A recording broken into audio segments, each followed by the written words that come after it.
Hello guys! So ito na nga, nag-start na kami mag-vlog ni Onay kahit hindi pa kami magkasama. Ngayon kasi ay nagtuturo siya sa US habang ako naman ay nandito pa sa Pilipinas. Pero bago ang lahat, shoutout muna kay Ma'am Mary Ann Flores Locero.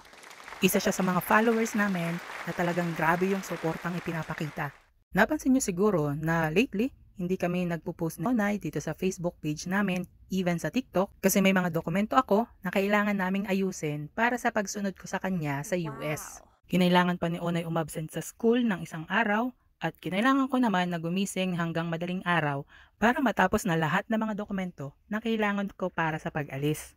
Kaya bumili muna ako ng kape para talagang gising na gising ako hanggang mamayang madaling araw, at nung umuwi sa bahay sina mami, may dala pang siomay na ang laman ay hindi karne kundi gulay. Pero bago kami magsimula, naglinis muna si Onay sa bahay na tinutuluyan niya sa US. Nagwalis, nagpunas, nag-vacuum at kung ano-ano pa. Gusto kasi ni Onay na laging malinis at maayos yung lugar na ginagalawan niya. Inabot pa nga siya ng halos 35 minutes bago matapos sa paglilinis. Hanggang sa nagsimula na nga kami. Sa una, may binanggit si Onay na kailangan naming pagdesisyonan ng mabuti. At bilang mag-asawa, kailangan muna naming marinig yung opinyon o saloobin ng bawat isa bago kami gumawa ng isang desisyon. Nabanggit ni Unay yung opinion niya dun sa bagay na yun, at ako naman ay medyo nag-isip pa ng matagal. Habang naghihintay si Unay, bigla na lang niya akong ginanito. Yung dumutugo na yung utak mo sa kaiisip, tapos bigla ka na lang susutilin ng asawa mo. Isa talaga yan sa mga nami-miss namin kapag magkasama kaming dalawa. At yun na nga, sinimulan na namin yung pag-aasikaso ng mga dokument, at sa dami pa ng mga dapat gawin, watak-watak pa yung mga gamit dito sa loob ng kwarto.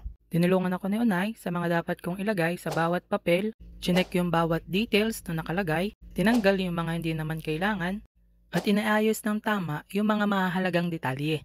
Mahirap kasi kapag nagkamali ka ng kahit isang letra or isang word lang dun sa papel mo. Baka yun pa yung maging dahilan, di pa makaalis. Kaya sobrang thankful ako sa asawa ko kasi napakagaling talaga niya pagdating sa ganyang bagay.